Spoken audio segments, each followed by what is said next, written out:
शान्ताणं नमो सिद्धाणं नमो वायर्याणं नमो वज्रायाणं नमो लोये सौवसाहुणम्।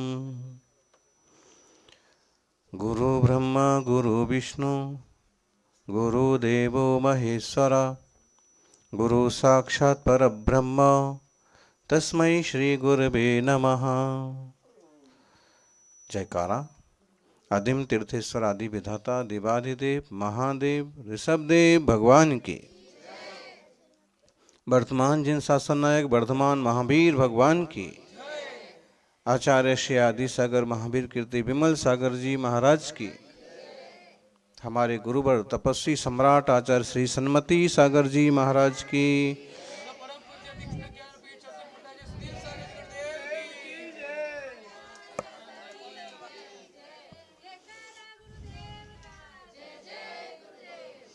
मैत्री भावनु पवित्र झरनु मुझ हैया माँ वह्या करो। शुभ स्थाओ आ सकल विश्वनो एवी भावना नित्य रहो। केवी मंगलकारी पंक्तिओ छे। मैत्री भावनु पवित्र झरनु सौ जीवाना प्रति पवित्र भावना सौना कल्याणनी भावना सौ प्रति आत्मानी भावना एवी मंगल भावना अद्भुत भावना छे। बधानो कल्याण थाओ बधा जीव मोक्ष मार्ग में कल्याण मार्ग में लगीने शुद्ध सिद्ध परमात्मा थाओ। आ वृद्धाश्रम छे पण अद्भुत नाओ वृद्धाश्रम नथी आ तपोवन छे। अहीं आवीने वृद्ध पण तपस्वी थई जाय अने तपस्वी पण वृद्ध थई जाय। युवा पण वृद्ध जेवी निर्मल भावना थी भरी जाए। अच्छा नाम।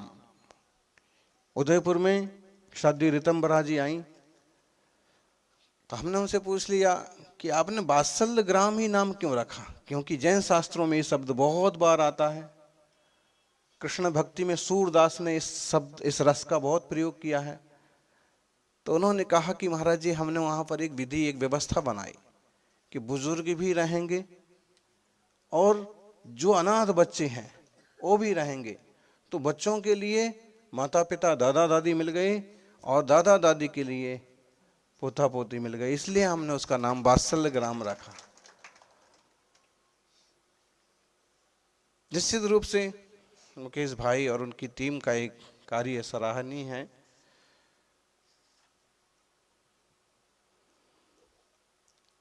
कंदमूल का प्रयोग या प्याज डूंगली लहसुन का प्रयोग नहीं कर रहे हैं, अच्छी बात है।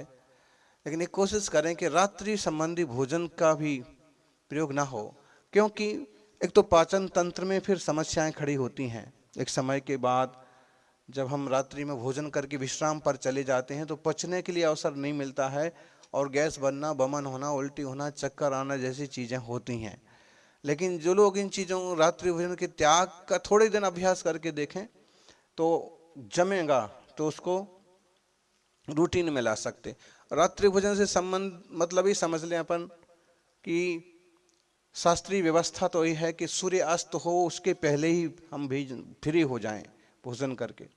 और इतना बारीक नहीं बनता है, तो जब तक प्रकाश दिखता है सूर्य अस्त होने के 10-5 मिनट जब तक उसकी लाइट रहती है तब तक भोजन वगैरह करके फ्री हो जाएं तो ज़्यादा अच्छा रहेगा। और अभी जो दादाजी ने बताया ना कि सेजल बेन ने बताया कि वो शिव जी दिगंबरा, इसके श्लोक उपलब्ध हैं कि दिगंबरा और फिर नेमिनाथ भगवान के लिए इस दिगंबर में रूप में वो तो है ही और उनकी प्रार्थना भी उसी तरह से की गई। और शिव जी के रूप को भी बहुत जगह दिगंबर रूप में ही पेश किया गया है। और जहाँ तक हमारे इस पर जो स्टडी है कि शिव जी और आदिनाथ जो जैन धर्म के पहले तीर्थंकर कहलाते हैं, अगर ठीक ढंग से उस पर रिसर्च हो तो दोनों एक ही व्यक्ति हैं, दोनों एक ही व्यक्ति हैं। हुआ ये है कि जैन शास्त्रों में उसके प्रैक्टिकल रूप को पेश किया गया है और प्रकृति के रूप में, प्रतीक रूप में कई चीजें आ गई। जैसे ऋषभ देव रत्नत्रय के धारी हैं, या ऋषभ देव महादेव कहला रहे हैं, पहले तीर्थंकर हैं, और भक्तामर जी में उन्हें शिव शंकर इस तरह के नामों से नवाजा गया, अर्चना की गई। तो रत्नत्रय का त्रिशूल जिससे उन्होंने माया अंधकासुर को मारा, या समझ लीजिए मोह रूपी असुर को मारा, कामदेव को नष्ट किया। न कामदेव को नष्ट किया मतलब विकार भावों को खत्म कर दिया। तो त्रिशूल एक्चुअल में त्रिशूल नहीं था, लेकिन जनता समझे उसके लिए समझ लो त्रिशूल आ गया। ऋषभ देव का चिन्ह आप तीर्थंकर की मूर्तियों की पहचान कैसे होती है? राजस्थान में जयपुर में विराजित थे, तो पूछा शायद वसुंधरा जी ने कि महाराज जी तीर्थंकरों की पहचान कैसी होती है, कि तीर्थंकर कौन से हैं, ये कौन से भगवान हैं? तो मैंने उनको शायद चिन्ह जो होते हैं, जैसे अब ये प्रतिमा जी बनी है और उनके पालकी के नीचे आसन पर एक चिन्ह बना रहेगा, या तो सांप का, या शेर का, या सिंह का, या कल्प वृक्ष का, हिरण का। तो जो तीर्थंकर हैं उन सब के चिन्ह हैं। अब जैसे अपन यहाँ देवियों के लिए भी देखें तो खुडल माँ का एक वाहन होगा, मुगल माँ का एक वाहन होगा, तो उससे पहचान होगी कि अमुक देवी जी हैं ये। उनके कुछ और चिन्ह होंगे, लेकिन तीर्थंकरों का सिर्फ चिन्ह ही होता है, तो चिन्ह से पहचान होती है। अब ऋषभ देव का चिन्ह है वृषभ, बैल, नंदी। शिव जी की सवारी देख लो इधर। अब एक शास्त्र में एक बात आती है कि जब घनी तपस्या में बैठे ऋषभ देव पहली बार, तो साल भर तक लगातार बैठे रहे। तो उनके बाल पहली बार जब दीक्षा ली तो केस लॉन्च कर दिए, निकाल दिए अपने बाल अपने हाथ से। लेकिन एक साल जितनी तपस्या में केस बड़े बड़े हो गए, जटाएं हो गई। तो प्राचीन जैन मूर्तियों में उनकी जटाएं बताई जाती हैं, ऋषभ देव की जटाएं। और शिव जी के साथ देखें तो जटाएं झूठ उनके पास भी है, जटाधारी। ऐसे हम विचार करें तो ये प्राचीन संस्कृति, अपने भारत देश की जो संस्कृति है, प्रायः उसका उससे एक है। लेकिन मान्यता कहिए, प्रतीक कहिए, व्यवस्था कहिए, इतने लंबे काल में धाराएं ऐसे बन गई हैं, और समझने वाले लोग आज भी दोनों को साथ लेते हैं, ना समझने वाले जो है वो बाहें चढ़ा लेते हैं। तो श्री राम की मान्यता जैन शास्त्रों में है, जबरदस्त है, और उन्हें मांगी तुंगी जैसे पर्वत से मोक्षगामी बताया। कृष्ण जी के ऊपर पूरा हरिवंश पुराण उपलब्ध है। इसका मतलब है कि भारत की प्राचीनतम संस्कृति, देश का डीएनए, राम को आज भी तो इक्ष्वाकु बोलते हैं, और ऋषभ देव का इक्ष्वाकु वंश है। ऋषभ देव श्री राम से 20 तीर्थंकर पहले ऋषभ देव के वंश में श्री राम का जन्म हुआ। वो इक्ष्वाकु थे, इक्ष्वाकु वंशी थे, उसी इक्ष्वाकु वंश में श्री राम का जन्म हुआ। रघुवंश नहीं है, रघु तो राम जी के पीढ़ियों में एक बहुत शक्तिशाली राजा थे, इसलिए रघुवंश कहलाने लगा। और रघु भी खुद एक वंश के ही थे, इक्ष्वाकु, पूरा दशरथ उसी इक्ष्वाकु वंशी। ऐसे जैसे कृष्ण हरिवंशी, यदुवंशी, और यदुवंशी कृष्ण और यदुवंशी नेमिनाथ, दोनों ताऊ चाचा के बेटे। तो इस तरह से हम इस तरह धर्म और दर्शन की बात करें तो बहुत सारी चीजें सुनने समझने को मिलेंगी। और फिर जो मन में किसी किसी के मन में कटुता होती है, इस तरह की चिंतन से वो कटुता भी दूर हो सकती है। लेकिन जो लोग पहले से प्रज्ञावान हैं, वे लोग इन सब चीज़ों को संभालते हैं, समझते हैं। तो हमें तो इन धर्म और दर्शनों से वो चीज़ें सीख लेना है जिससे हमारा कल्याण हो। 4 गतियां हैं, पशु पंछी की योनि है, नरक और देव हम साक्षात नहीं देख सकते लेकिन हैं, और हम मनुष्य के चोले में हैं। बड़े भाग मानुज तन पावा, सुर दुर्लभ सब ग्रंथनि गावा। सभी ग्रंथों में से दुर्लभ कहा है और वो पर्याय हमें मिली है। इसको पा करके हमें क्या करना चाहिए? आत्म कल्याण कैसे हो, आत्मशुद्धि कैसे हो, फिर से हमारी दुर्गति ना हो। यदि आप यहाँ बैठे बैठे भी तपस्या की बजाय, जाप की बजाय, चिंतन की बजाय कुछ गलत विचार करेंगे तो गति बिगड़ जाएगी। एक रीति रिवाज हुआ करता था, अभी भी जैनों में जिंदा है, संथारा, सल्लेखना, समाधि, और कुछ हद तक वैष्णवों में भी, कि भैया जब मरने का वक्त आए तो बिस्तर छुड़ा देना, धरती पर लिटा देना, गंगा जल मुख में डाल देना। मतलब वो उसका आशा ये है कि मेरा सब कुछ त्याग करा देना, ताकि मैं लोभ लालच और कसाय में न मरूं। त्यागी जैसा जीवन लेकर के सब त्याग करके जाऊं, ताकि क्लेश और विकार मेरे साथ न जावे, छूट जावे। तो इस तरह का ये अंतिम समय को साधा जाता है। और आप सौभाग्यशाली, इतना पवित्र, इतना सुंदर परिसर, क्या जीव भाग्यशाली जीव है मुकेश भाई का। विद्यार्थी अवस्था से सोचना चालू किया और अब इतने बड़े स्तर पर एक सुंदर परिसर तैयार है, जहां पर कई सारे वयोवृद्ध साधक साधना कर सकते। निश्चित रूप से शिक्षा के साथ संस्कार भी जरूरी है। शिक्षा तो मिलती रहेगी, लेकिन ऐसे अवसर आते हैं कभी धर्म ध्यान के, साधु संतों के सानिध्य के, तो उसका लाभ ले लेना भी। और ये बात तो और सबको, जैनियों को भी सीखने जैसी है। महाराज जी, बच्चे का स्कूल चालू हो रहा है, आज तो निकलना ही पड़ेगा, हैं? एक दिन के लिए अगर हमें मौका मिलता है तो स्कूल भी छोड़ा जा सकता है। हाँ, राजस्थान वालों, हाँ। तो और ये विकल्प क्यों करने का कि बेटे ने ऐसा किया, बेटी ने ऐसा किया, कोई घर का साथ नहीं दे रहा है, कोई। आप ये सोचिए कि ये छोटे छोटे मुनिया माता जी तो त्याग करके आए, आप त्याग करके नहीं आए हैं, एक तरह से किसी कारण से छूट भी गया है तो उसका क्लेश क्यों पालना। अब एक अच्छे माहौल में है, एकदम प्रशस्त वातावरण है, तुम तुम्हारे आनंद से जियो, हम अपने आनंद से जीएंगे। मारू आत्मा मारू छे, पोतानु आत्मा पोतानु छे, तारू आत्मा तारो। ऐसा हूं एकलो छू, बीजा कोई कोनो साथ कोई कोई नो नथी रे, कोई कोई नो नथी रे। आ बरोबर छे।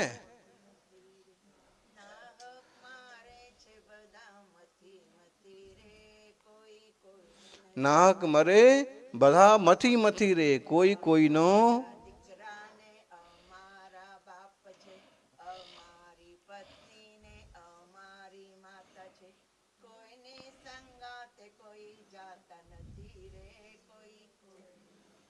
कोई कोई नो नहीं, बरोबर छे। जब तक आप, जैसे आप इतने समझ लीजिए यहाँ 50 साधक उपस्थित हैं, तो एक दूसरे का सहयोग करें। भाई आप नहीं चल पा रहे हैं, मैं आपका हाथ पकड़ लेता हूँ। आज आपको कमजोरी महसूस हो रही, आज मैं आपकी सेवा कर देता हूँ। ये सब चलेगा, लेकिन ये निश्चय पक्का होगा, कोई किसी का साथी है नहीं, एक दिन सबको जाना है। मुनि संघ में भी कभी कोई एक अस्वस्थ पड़ जाए तो सब सेवा करेंगे, लेकिन किसी बुजुर्ग साधक की समाधि हो जाए, सल्लेखना हो जाए, तो रोते नहीं बैठेंगे। उसका हमने मंत्र पढ़ा है, धर्म ध्यान कराया है, भगवान का स्मरण कराया है, पर्याय पूरी हो गई, छोड़ के चले गए। बस खुशी इस बात की है कि तपस्या करते करते गए, तो रोने का काम नहीं, जाना ही है। लेकिन जब तक वो पर्याय में हैं, तब तक सेवा भी करेंगे। ऐसे करेंगे जैसे पिता की कर रहे, लगे जैसे पर्याय, प्राण अलग आत्मा अलग हुई, देह अलग हुई की। मतलब इतनी समझदारी, ये नहीं आप समझना कि महाराज जी कैसी बात कर रहे हैं, मतलब कोई मतलब ही नहीं रहा। अब क्या मतलब रहा, मिट्टी मिट्टी हो गई, अब मिट्टी मिट्टी ढंग से संभालो। बाकी ये है कि आत्मा, हूँ आत्मा छू, मारामा ज्ञान छे, दर्शन छे, आनंद छे, બહારથી ક્યાંથી આનંદ આવતો નથી, જ્ઞાન બહારથી આવતો નથી, જ્ઞાન પોતાનામાં છે, આત્મામાં। પોતાની જાતને ધન્ય માનો, આવો સુંદર લાહો મળ્યો, આવો સુંદર પરિસર મળ્યો। अभी दिलीप भाई संघाणी आए थे, हैं, अब मुकेश भाई के बड़े भाई हैं, मोदी जी के साथ सरकार में भी मंत्री के रूप में रहे, 4 बार सांसद रहे, अभी भी इफ्को वगैरह बैंकों के अध्यक्ष हैं। लेकिन फिर भी मालूम पड़ा मुनि संघ आया है तो दर्शन को पहुंच ही गए।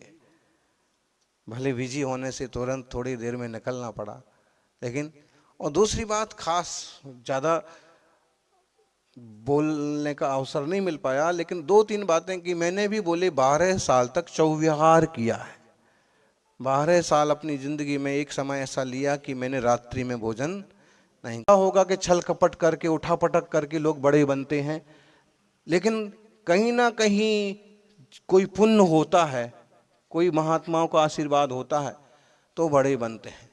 छल कपट करके कोई बड़े बन भी जाएं तो जब गिरते हैं तो मुंह के बल ऐसे गिरते हैं कि कोई उन पर थूकने वाला भी नहीं मिलता।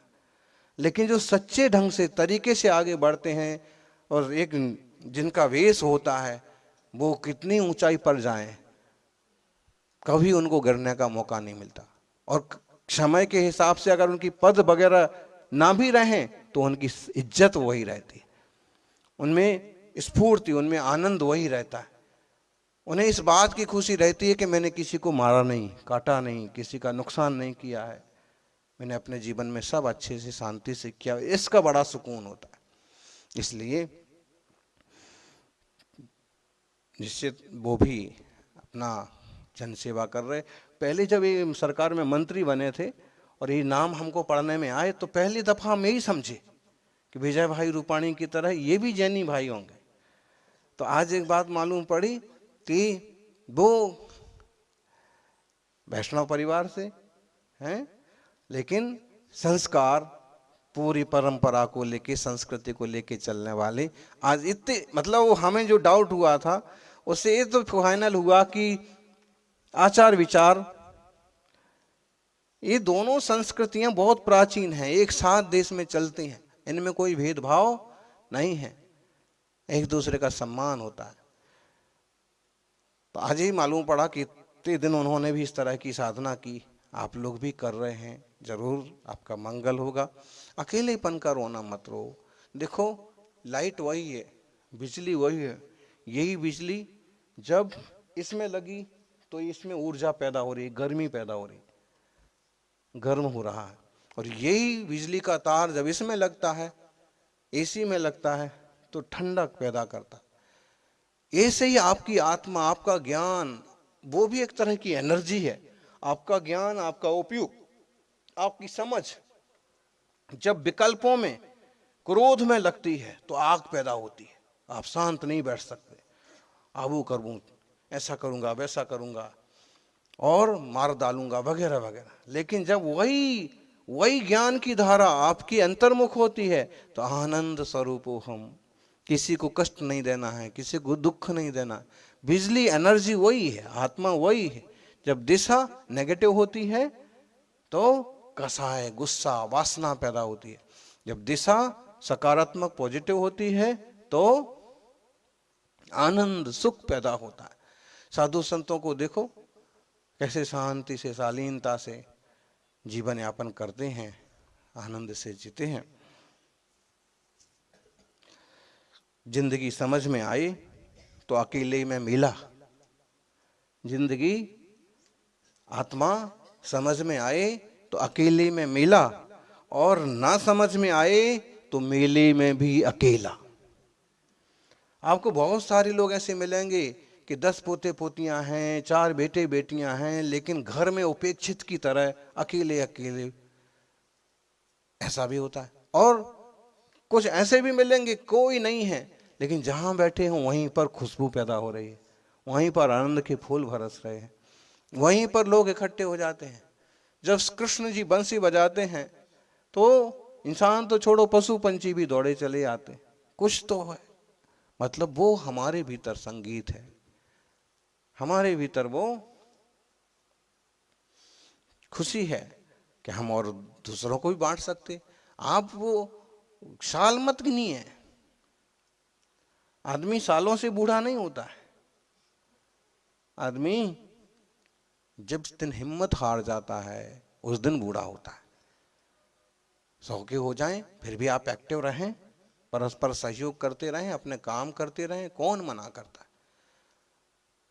और अगर हाथ पर हाथ रख के बैठ गए हमसे कुछ नहीं हो सकता है, हम तो बहुत बूढ़े हैं, तो आप कुछ नहीं कर सकते।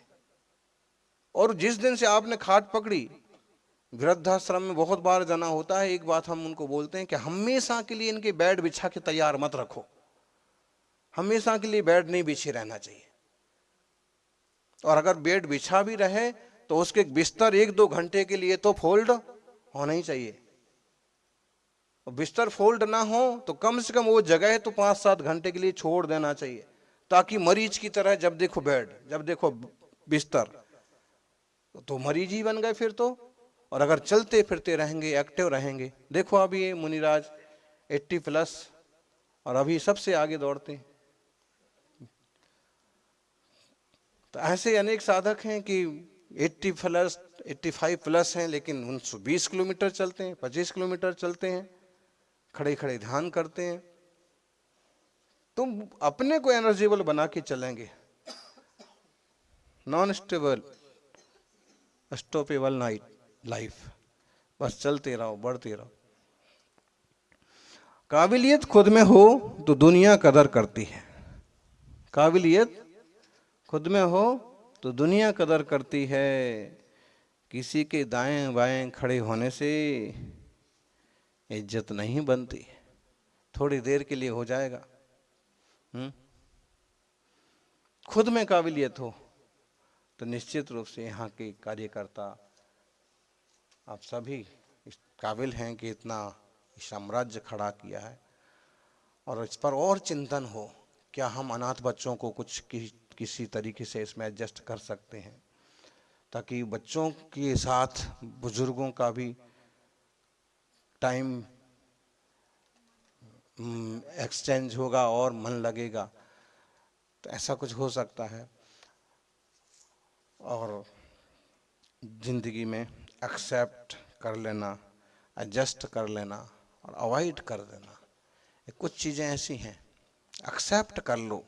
जब हम यहाँ आ गए हैं तो यही सब हमारा परिवार। जब आप इस ढंग से सोचेंगे तो आपको कोई भी पराया नहीं लगेगा, फिर ये पास में क्यों बैठा, कि ये दूर क्यों नहीं बैठा, ऐसा। अब ऐसे ही ये जो आजकल ये जो होते हैं ना तलाक वगैरह, वो एक्सेप्ट नहीं कर पाते एक दूसरे को, सास बहू को, बहू सास को, देवरानी जेठानी को, इस टाइप से एक्सेप्ट नहीं करने से अगर ये सोच ले कि भाई यही माहौल है, यही हमारा परिवार है, इसको अब के एडजस्ट कैसे करना, जमाना कैसे है कि सब सेटल हो जाएं, किसी को तकलीफ ना हो, ऐसे। और अवॉइड, कई बार ऐसी चीजें होती हैं कि हम उनको नहीं झेल सकते, तो उनको अवॉइड कर दो ना उस चीज को। बात हमको नहीं जम रही, हम उसको सुने ना, सुन करके भी अनसुना कर देना। तो एक्सेप्ट, एडजस्ट, अवॉइड,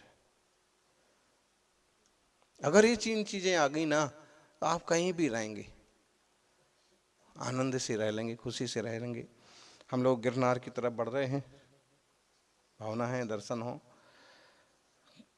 गिरनार पर एक कविता लिखी थी, सुना है क्या? कविता जैसी है, विचार है, एक सपना, एक कल्पना है। गिरनार जी को लेकर के थोड़ा सा ऐसा रहता है कि जैसे तनातनी जैसी आपस में हो जाती है, तो उसको हमने थोड़ा सा एक रूप दिया है कि जैन मुनि, और ऐसा कल्पना ही कभी कभी, सपने ही कभी कभी साकार होते हैं। राम मंदिर का सपना देखा था, साकार हुआ, ऐसे कई बार सपने साकार होते हैं। उसी तरह का एक सपना, सब कल्पना कि जैन मुनि जब गिरनार की 5वीं टोंक पर जाएं, जैन मुनि जब गिरनार की 5वीं टोंक पर जाएं और वहां बैठे बाबा जी उनका स्वागत करें, तो कैसा हो, कैसा हो, कितना बढ़िया माहौल बने। जैन मुनि जब गिरनार की 5वीं टोंक पर जाएं और वहां बैठे बाबा जी उनका स्वागत करें, तो कैसा हो। जैन लोग दत्त दिगंबरा और जय गिरनारी के नारे लगाएं, और बाबा जी जय नेमिनाथ जय गिरनार कह के बुलाएं तो कैसा हो, और जय नेमिनाथ जय गिरनार करके बुलाएं तो कैसा हो। बाबा जी ये समझें कि जैनी भी गुरु दत्तात्रेय के चरणों को नमन कर रहे हैं। पंडित जी जो बैठे रहते हैं, बाबा जी ये समझें कि जैनी भी गुरु दत्तात्रेय के चरणों को नमन कर रहे हैं, और जैनी ये समझें कि सभी जन नेमिनाथ के चरणों में वंदन कर रहे हैं तो कैसा हो। समझ गई तो फिर है तो कैसा हो। बाबा जी ये समझें कि जैनी भी गुरु दत्तात्रेय के चरणों को नमन कर रहे हैं, और वैसे दत्तात्रेय, वरदत्त और दत्त ये नेमिनाथ भगवान के गणधरों के नाम हैं। तो और जैनी ये समझें कि सभी जन नेमिनाथ के चरणों में वंदन कर रहे हैं। यह भ्रम बनाकर भी यदि हम तनातनी से बचेंगे तो स्वर्ग के देवता भी हमारे सिर पर हाथ धरेंगे। ये भ्रम बना करके हम अभी जैसे हम एक भ्रम मान लें, तो भी भ्रम बना करके भी हम यदि आप तनातनी से बचेंगे तो स्वर्ग के देवता भी हमारे सिर पर हाथ धरेंगे। और यदि हम आपस में गुर्राएंगे, लड़ेंगे, तो नेमिनाथ की करुणा और दत्तात्रेय की दया भी हमसे दूर भागेंगे, दूर रहेंगे। इसलिए हिंदू जैनी मिलकर कुछ नया करेंगे, 5वीं टोंक पर खुद ही उन्हीं चरणों में एक साथ सिर धरेंगे।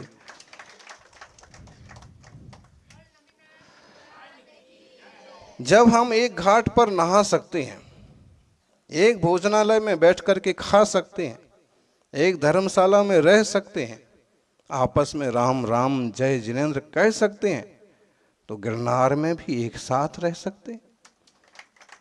तो गिरनार में भी एक साथ रह सकते हैं। चरण तो वही है, सिर्फ नामों का ही फेर है।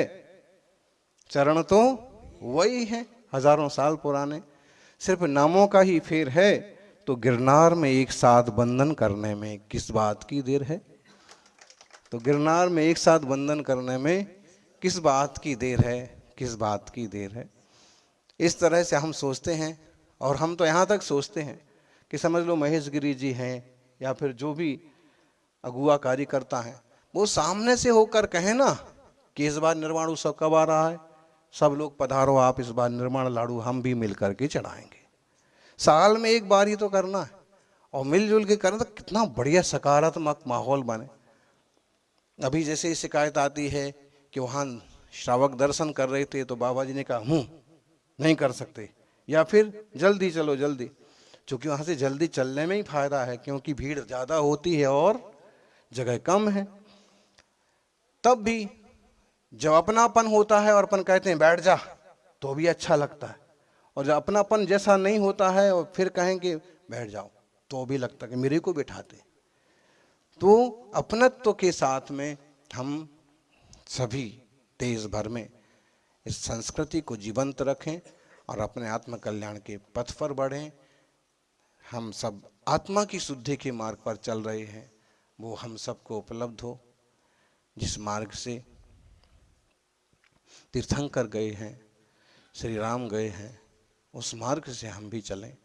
जय बोलिए अहिंसामयी सनातन विश्व धर्म की।